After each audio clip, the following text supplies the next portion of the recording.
Hey juniors, good to see you guys. Happy Monday. Okay, so I had a little bit of a panic attack, I guess, last night. I realized I only have you guys for 4 more class periods. That's it. I believe April 15th is technically the last day of school, but I think that that's a Friday, so I won't have you that Friday. So I think our last day is the 13th.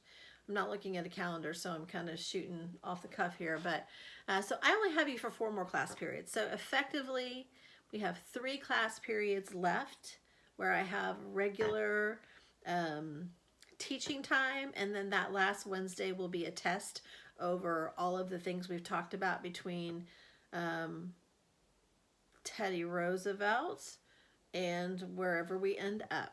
So, um, so I'm a little panicked on that. Although I think I'm ready. I'm ready for summer. This has actually been a little more challenging than I thought it would be as far as timing, recording my lessons, trying to create good communication between you guys, and then just the grading.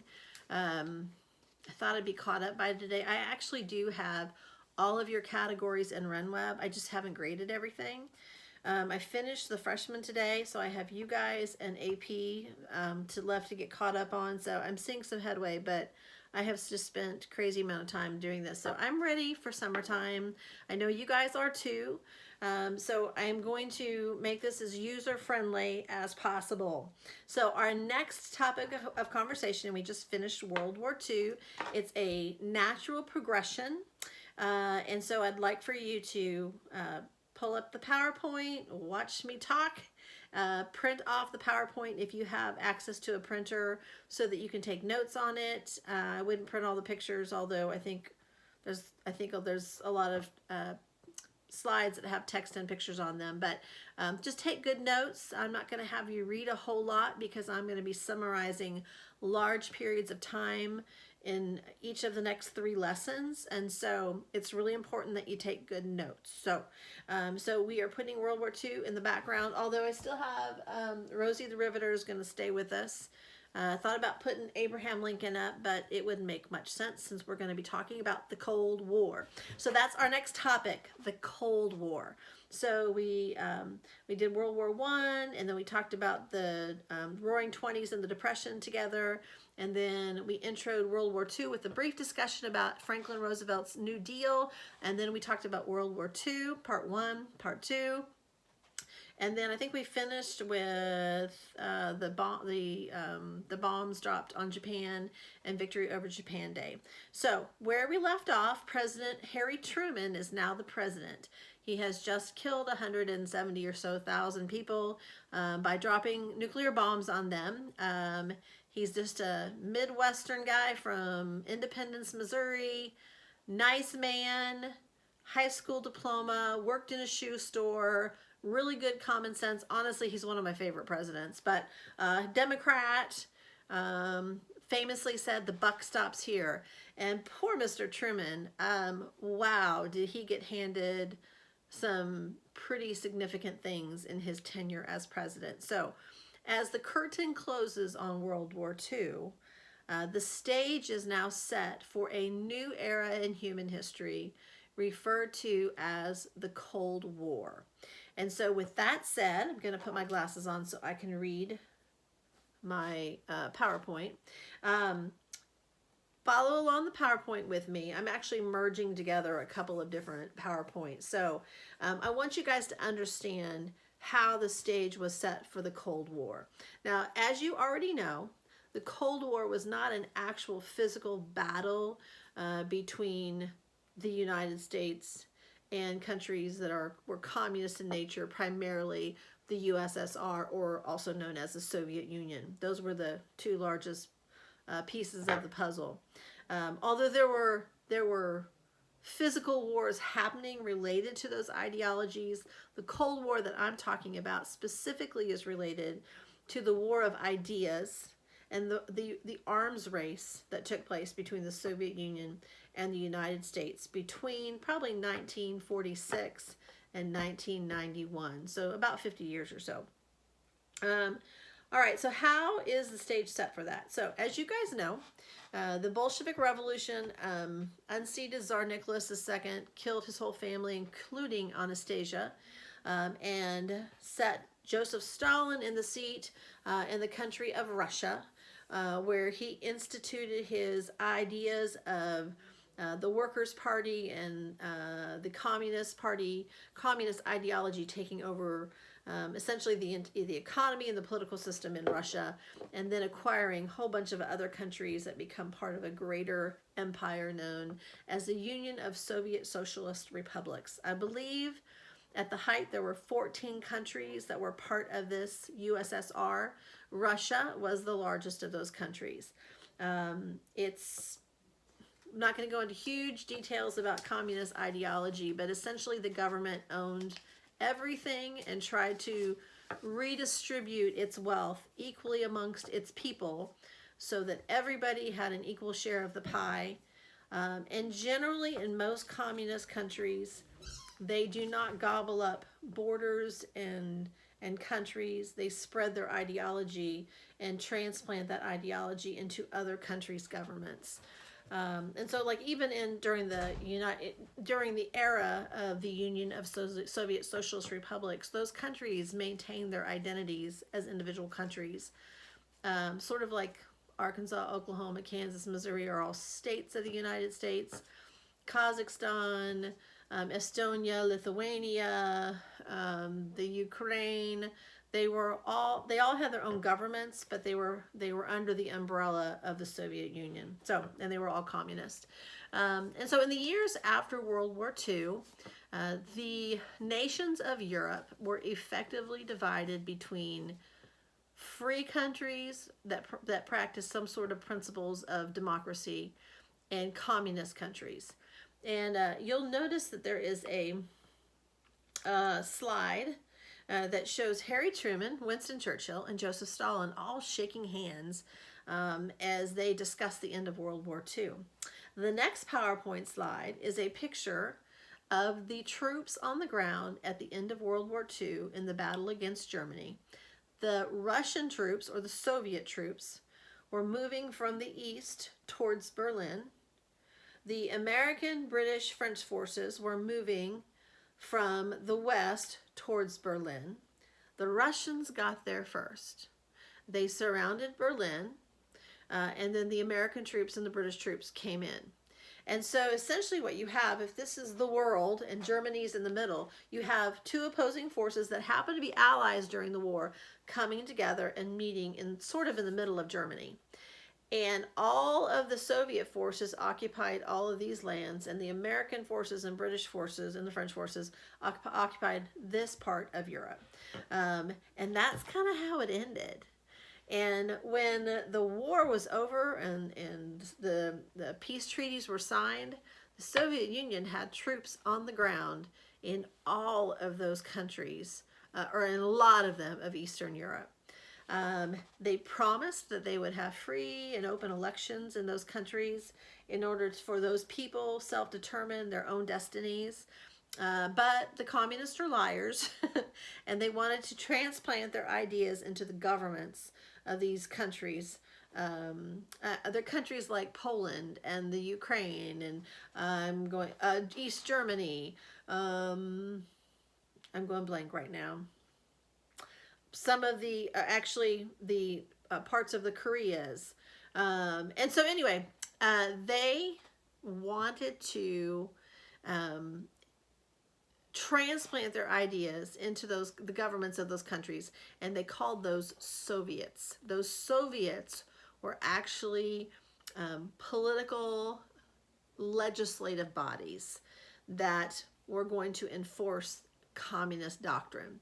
And as you can imagine, the Soviet Union did not, again, like I said, did not have free and open elections, and it essentially created a crisis right after World War II that President Truman, had to deal with. Okay, let me get my bearings here.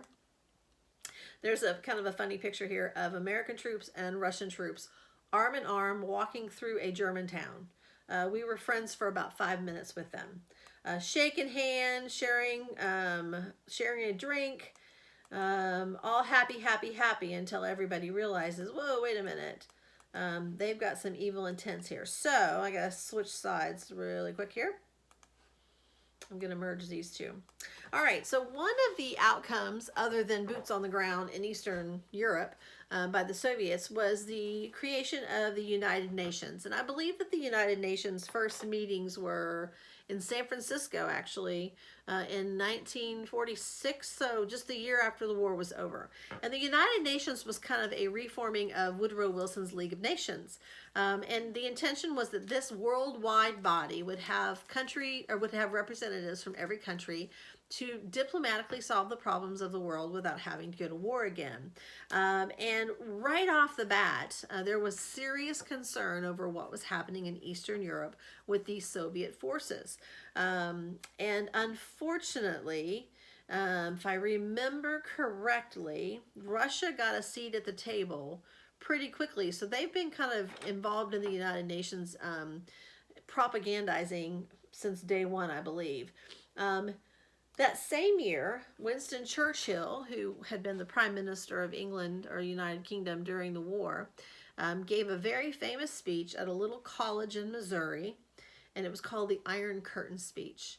And he warned the world that his eyes had perceived that an iron curtain was falling across Europe, and that those nations to the east of that curtain would be blackened out, and they would fall to communism if the Western world did not intervene. Very, very famous speech. If you were in APUSH, we probably would study the speech. And he, do fair warning to the world. Harry Truman had his ear, or he had Harry Truman's ear, I guess you should say. And Harry Truman was also very concerned about what he saw. With communist ideology. He believed it was very militant, very dangerous, and he perceived it to be similar to the rise of Adolf Hitler and Benito Mussolini. And he was determined that while he was president, he was not going to stand still and watch the dominoes fall of communism. And so he began to develop a policy called containment. He believed that it was America's responsibility wherever they saw a country that was weakened from World War II, that it was and was threatened by succumbing to communism, that we would intervene if we could, whether it be financially, perhaps even militarily. And so he developed a policy of containment. And one of the biggest concerns that really caught them off guard was what was happening in China.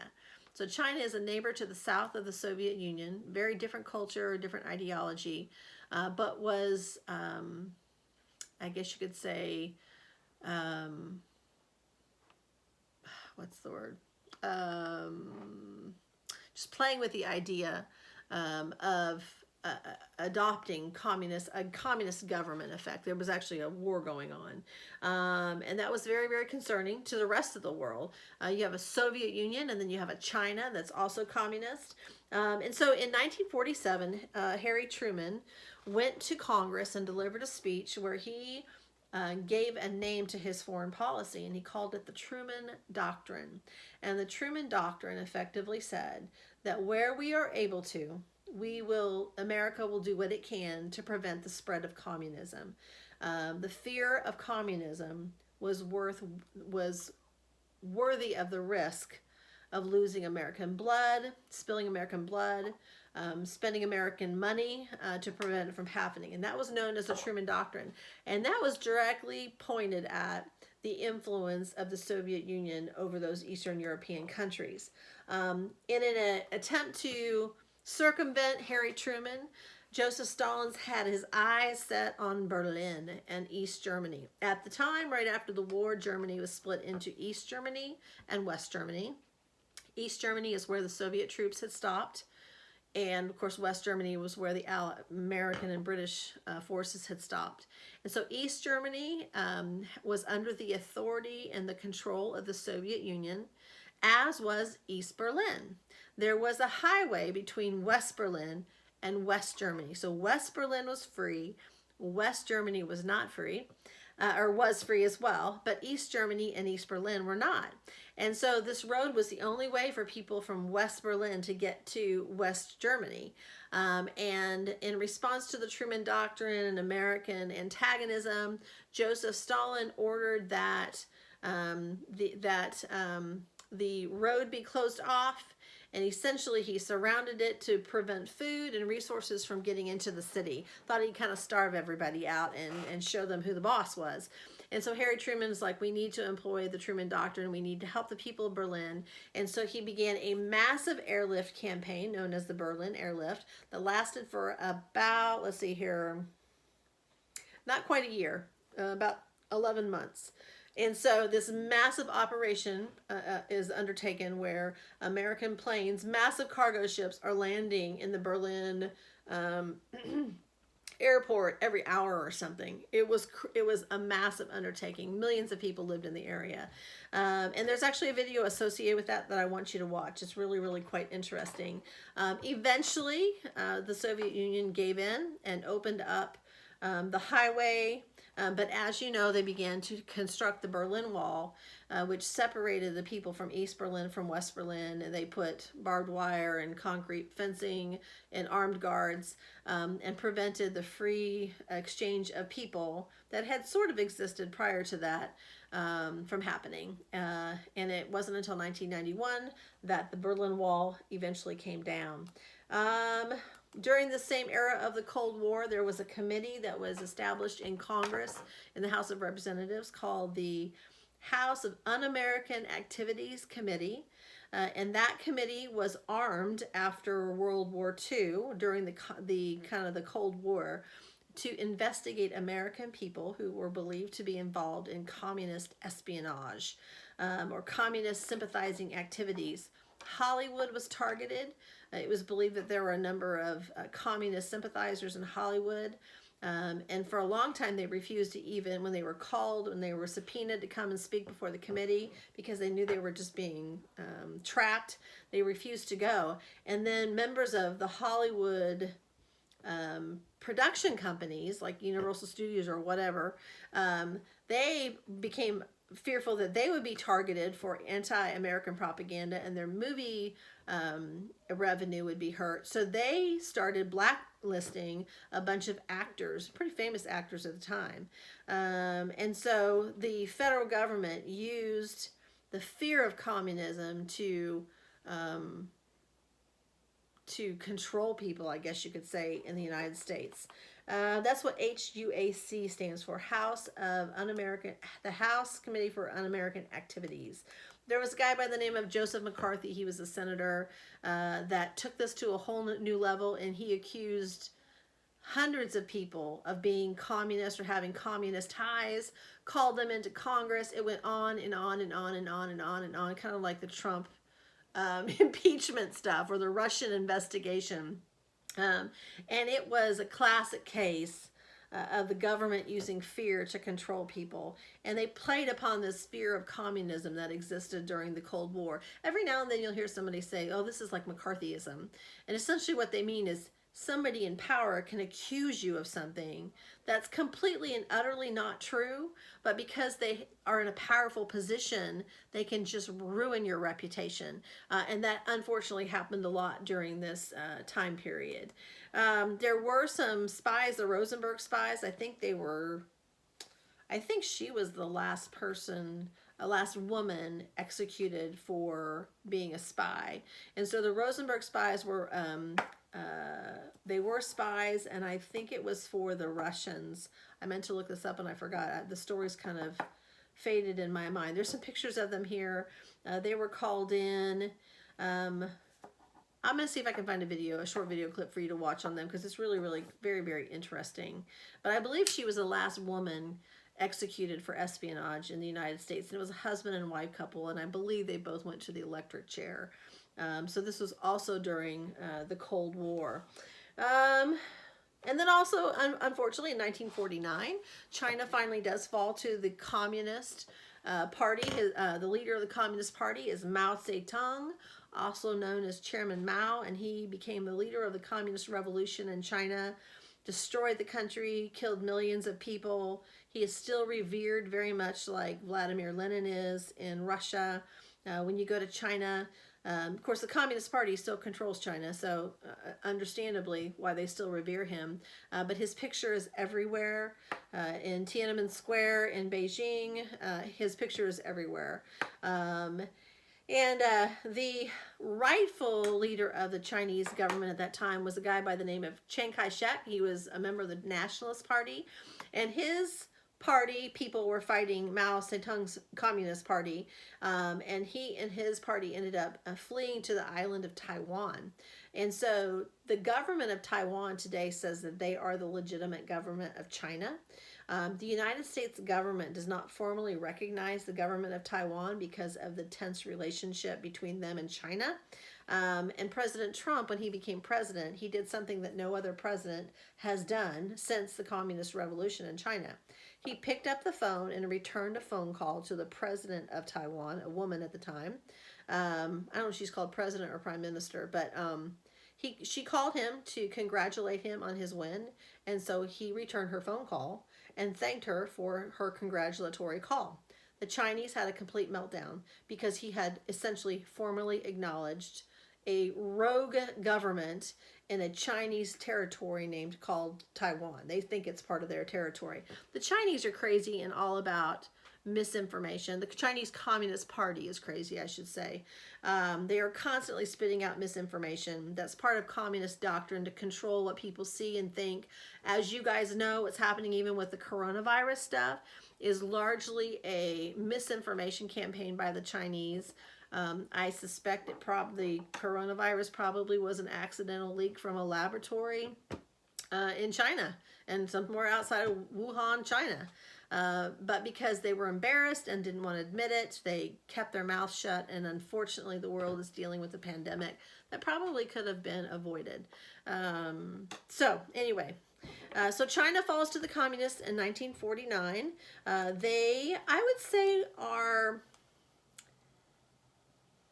pseudo-enemies of the Russians and the Soviets at the time. Yet at the same time, they had the communist ideology in common. Both wanted to be military leaders. Both want to rule the world.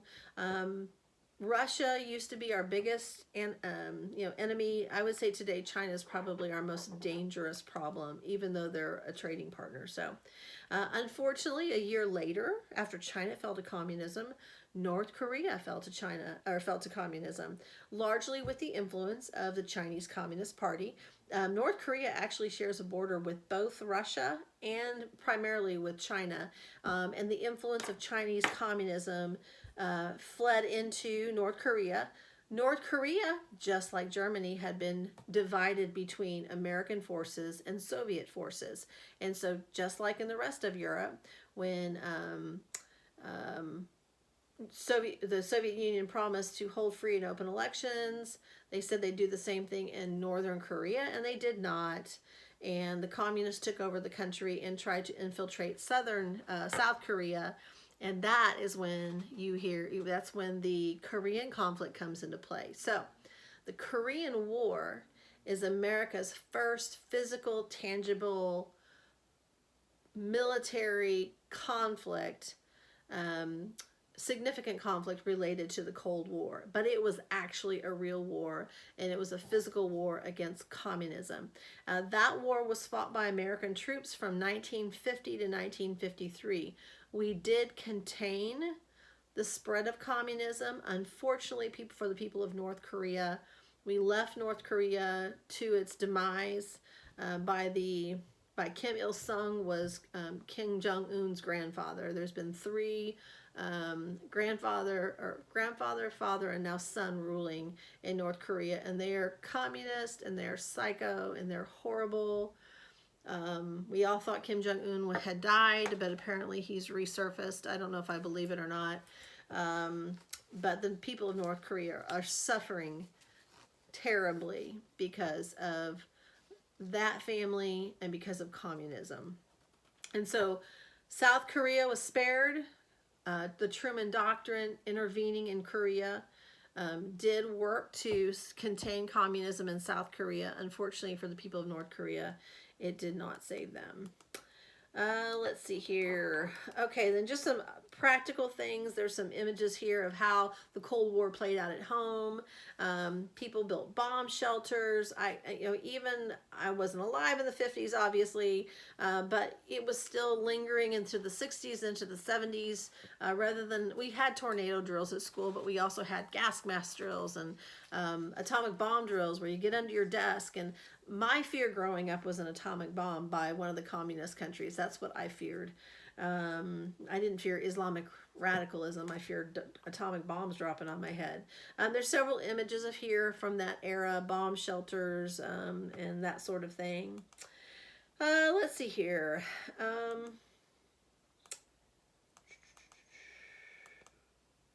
There is a map that you'll see in your PowerPoint that shows you the European map, including Russia and Turkey and some of the Middle East. The countries that are in blue are part of NATO, which stands for North Atlantic Treaty Organization. Those are countries who have mutually committed to one another to protect one another if they are attacked by most typically a communist instigator. It was an attempt to protect themselves against the advances of the Soviet Union. In response to NATO, the Soviet Union created a pact called the Warsaw Pact. And these are countries that are heavily influenced by the Soviet Union, were part of their circle of sphere of influence. And they promised to protect one another against any attack by or incursion by NATO states, which is funny because that's not going to happen. And I believe, well, this is a map of the Cold War, so some of it, the map has been rearranged since then. Where else do I want to go with this? Okay. In 1953, Joseph Stalin suddenly died, and a gentleman by the name of Nikita Khrushchev came to power in Russia. President Truman left office and Dwight Eisenhower became president. And so during Dwight Eisenhower's presidency, communism was still antagonistic around the globe. He served for 8 years, but it was suppressed. There were a few things I'm not going to go into much detail about.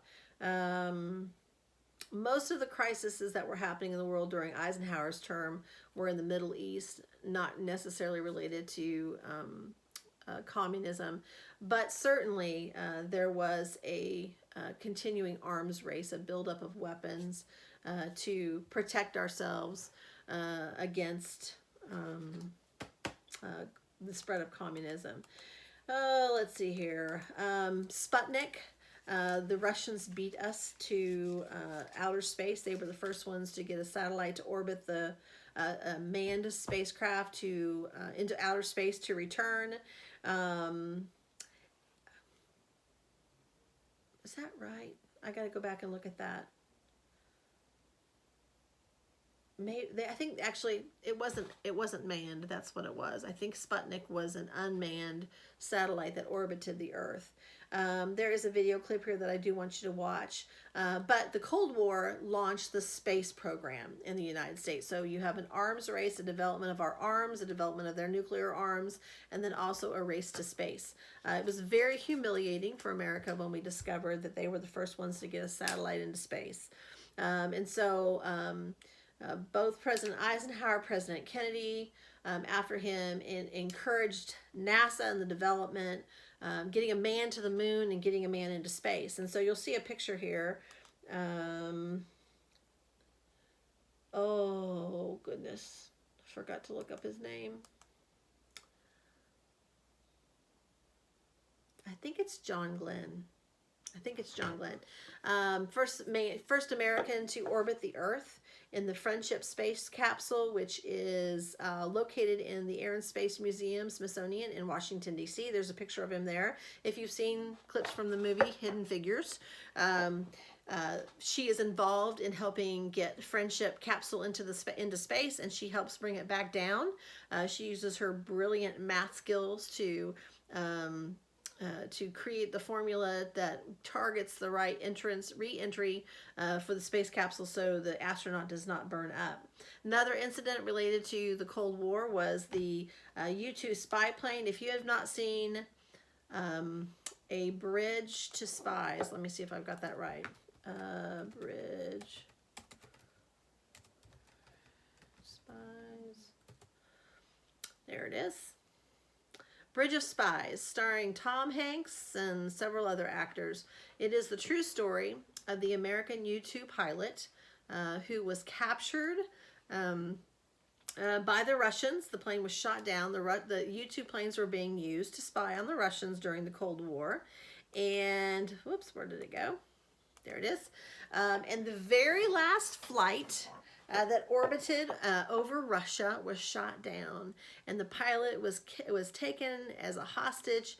And Tom Hanks in the movie represents the lawyer who is just he doesn't even work for the government, but they call on him to serve as a negotiator, and he goes to Berlin. And I won't tell you how the story ends, but it's called A Bridge of Spies. And it is a fantastic movie. It's rated PG-13. There's a little bit of language in it, but other than that, there's nothing. It's really, really good, and it's a good retelling of the story. So if you haven't seen that, excellent movie. That was in 1960, and so unfortunately, during this period of time, communism is starting to take root in a little Asian, Southeast Asian country by the name of Vietnam. President Kennedy follows in the footsteps of President Eisenhower, and one of the first things he has to deal with is the communist spread in the country of Cuba to our southern border. There's the Bay of Pigs I'm not going to talk about, but the Russians, the Soviets, are building missile silo platforms in Cuba, 60, or I guess just 90 miles off the coast of Florida. And it's detected on American radar, and President Kennedy decides that he is not going to tolerate that, and he is going to intervene and ask the Soviet Union to back down. There was a little bit of negotiating. There was more to it than that, but that was probably the closest precipice that we have ever been to nuclear war.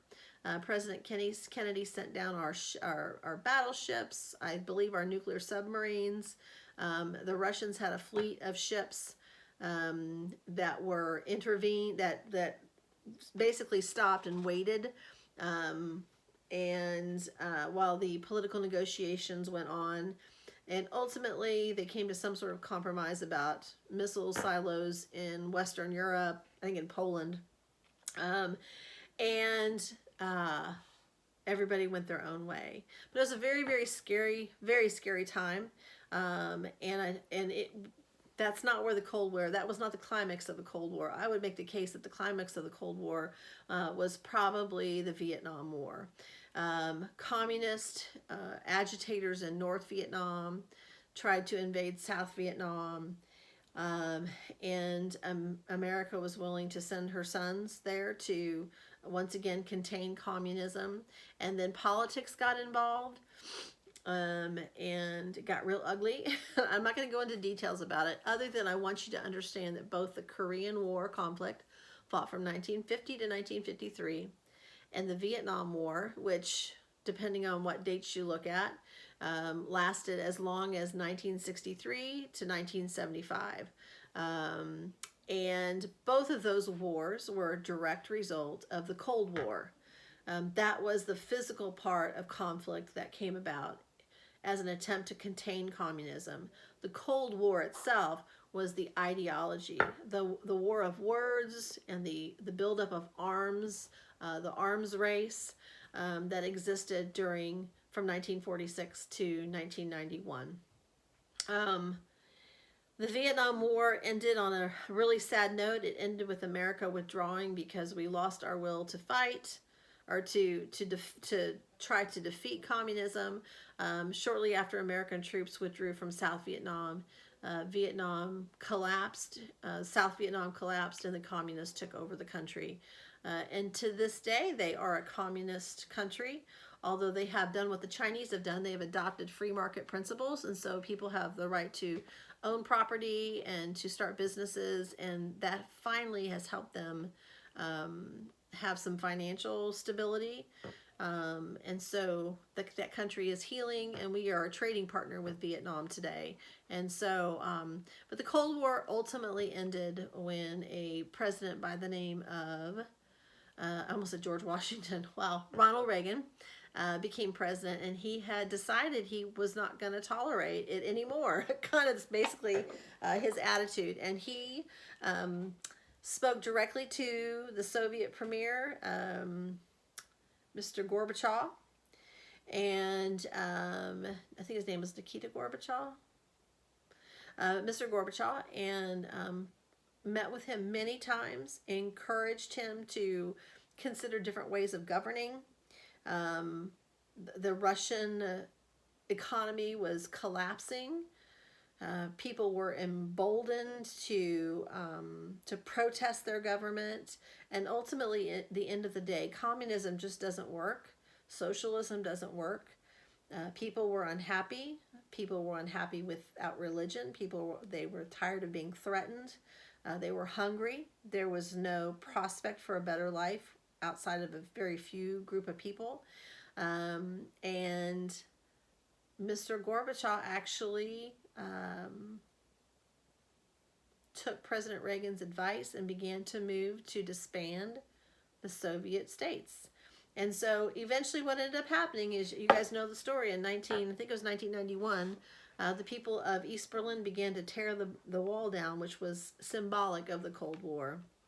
And at that point, all of the Soviet countries that were part of the greater Soviet Union began to clamor for independence from the Soviet Union and to hold new elections and develop their own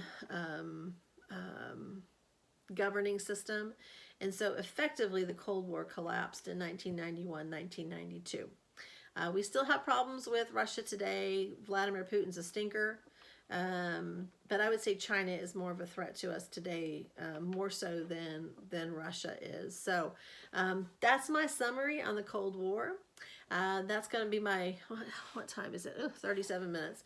I will make some general comments in my instructions. There's a couple videos I want you to watch, and there's an overview video of the Cold War that I want you to watch.